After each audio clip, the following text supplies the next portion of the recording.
अगर मैं आपसे कहूं कि आप अपनी जिंदगी में 1 करोड़ से ज्यादा पैसा कमा चुके हैं तो मेरी ये बात बहुत अजीब लगेगी। Hey guys, this is me, Syeda Zara Zaidi, executive sale manager in SCS company of Pakistan. मेरे चैनल पे अगर आप न्यू है तो चैनल को सब्सक्राइब कर लें क्योंकि हम स्टोरीज के थ्रू लेसन्स लर्न करते हैं। आपको इस चैनल पे फ्री फाइनेंशियल नॉलेज प्रोवाइड की जाएगी जो बहुत ऑथेंटिक और मेरी खुद की प्रैक्टिकल की गई हो। अगर मैं आपसे कहूँ कि आप अपनी जिंदगी में 1 करोड़ से ज्यादा पैसा कमा चुके हैं तो मेरी ये बात बहुत अजीब लगेगी। आज की वीडियो में मैं आपको पैसा कैसे कमा सकते हैं ये नहीं सिखाऊंगी क्योंकि पैसा कमाना इतना मुश्किल नहीं है मेरी नजर में। पैसा कमाना सिर्फ जॉब, बिजनेस, फ्रीलांसर तक महदूद नहीं है। आज पैसा वो भी कमा रहा है जो दिहाड़ी मजदूर है, पैसा वो भी कमा रहा है जो रोड के साथ रेडी लगाता है, पैसा वो भी कमा रहा है जो चाय की छोटी दुकान चला रहा है, वो भी पैसा कमा रहा है जो रोड पर झाड़ू लगा रहा है। और अगर मैं बिल्कुल ऑनेस्टली बताऊं तो पैसा वो भी कमा रहा है जो भीख मांग रहा है। ये बात आपको सुनने में अजीब लगेगी मगर मैं किसी को छोटा या बड़ा नहीं कह रही। मैं सिर्फ ये बता रही हूँ कि पैसा कमाना आजकल इतना कॉमन है कि कोई भी कमा सकता है। तो मेन प्रॉब्लम ये नहीं है कि पैसा कैसे कमाया जाए, द मेन प्रॉब्लम इज पैसे को स्पेंड कैसे करना। यहाँ पर आकर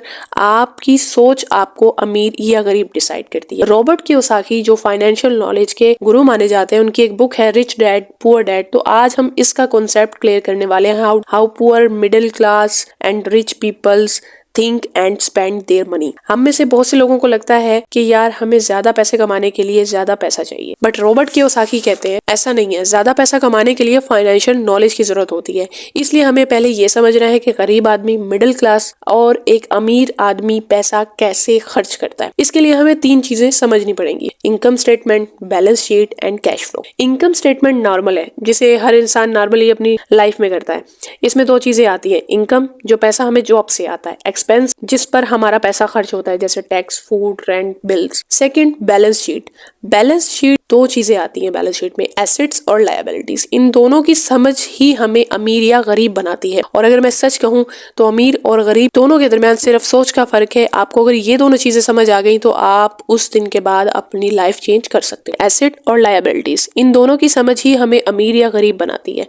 एसेट वो चीजें जो हमें पैसा कमा कर देती हैं बिना हमारा काम किए या बिना हमारे पैसे खर्च किए, जैसे रेंटल इनकम, फ्रेंचाइज बिजनेस या रेंट आ शॉप। ये लाइफ टाइम एसेट्स होते हैं जो हमें पैसा कमा कर देते हैं बिना हमारे काम किए। लायबिलिटीज क्या होती हैं? लायबिलिटीज वो चीजें जिनको खरीदने के बाद हमें इन पर पैसा खर्च करने पड़ जाए। हमारी जेब से पैसे जाते रहेंगे हर महीने। जैसे कि पर्सनल यूज के लिए अगर हम कार ले लें तो उसका हर महीने मेंटेनेंस का खर्चा आएगा, या अगर हम एक घर ले लें और उसकी मेंटेनेंस बिल का खर्चा हमें हर माह आता रहेगा और हमारे पैसे खर्च होते रहेंगे। अमीर आदमी वही कार रेंट पर देगा और इसको एक एसेट के तौर पर यूज करेगा। इसी तरह अमीर आदमी वो घर भी जो उसने बाय किया होगा वो रेंट पे देगा बजाय इसके कि वो खुद यूज करे। यहाँ पे अमीर या गरीब आपको आपकी सोच बनाती है। अब समझते हैं गरीब आदमी अपना पैसा खर्च कैसे करता है। एक मजदूर के पास बहुत कम इनकम है और जितनी कम इनकम इसके पास है इससे ज्यादा इसके एक्सपेंसेस है। इसलिए जो कैश का फ्लो है वो पैसे इसकी जेब में तो आए पर सब एक्सपेंसेस पर लग गए। तो ये हुआ कैश फ्लो और यूं ही इसका सर्कल चलता रहता है।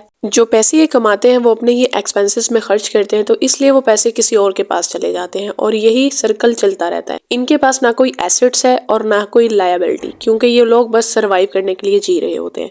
ऐसे लोगों के लिए हमारी ड्यूटी बनती है कि हम इन्हें फाइनेंशियल नॉलेज दें और कोई या हाई इनकम जॉब दें ताकि इनकी अपलिफ्टिंग की जा सके। इसके बाद आते हैं मिडिल क्लास लोग जो अमीर बन सकते हैं, मगर फाइनेंशियल नॉलेज की कमी की वजह से ये लोग एसेट के बजाय ज्यादा लायबिलिटीज खरीदते हैं, जिसकी वजह से हर माह इनकी जेब से पैसा जाता रहता है, जैसे घर का बिल, गाड़ी की मेंटेनेंस। इस तरह से रैट रेस में ये फंस जाते हैं। जॉब या सेल्फ एम्प्लॉय से इनको पैसे तो आते हैं बट सबसे पहले ये पैसे उन लायबिलिटीज पे खर्च कर देते हैं, जैसे home loan, car loan, credits वगैरह। तो इनका एसेट कॉलम खाली रहता है और हर महीने ये कोई ना कोई लायबिलिटी लेते रहते हैं, जैसे कि आईफोन। इसीलिए एक मिडिल क्लास आदमी रेट रेस में ही फंसा रहता है और वो कभी अमीर नहीं बन पाता। तो फाइनली अब आते हैं रिच पीपल। अमीर लोग अपने पैसे कैसे खर्च करते हैं?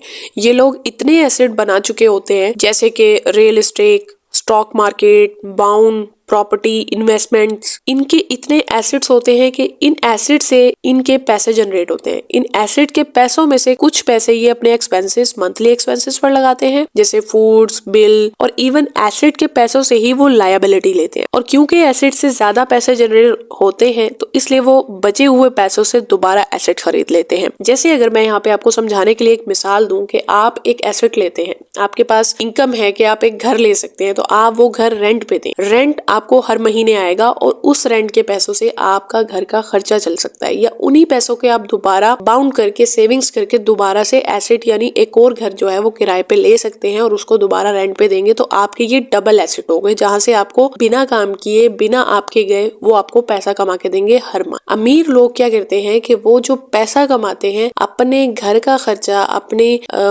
खर्चा वो अपने एसेट्स की इनकम से निकालते हैं। इसलिए अमीर आदमी अमीर होता जाता है। Rich mindset and poor mindset, यहाँ पे सिर्फ फर्क है तो सिर्फ सोच का। सोच बदले आपकी जिंदगी बदल जाएगी। नेक्स्ट पार्ट में हम कैश फ्लो के बारे में रीड आउट करेंगे। Till the end, Allah Hafiz.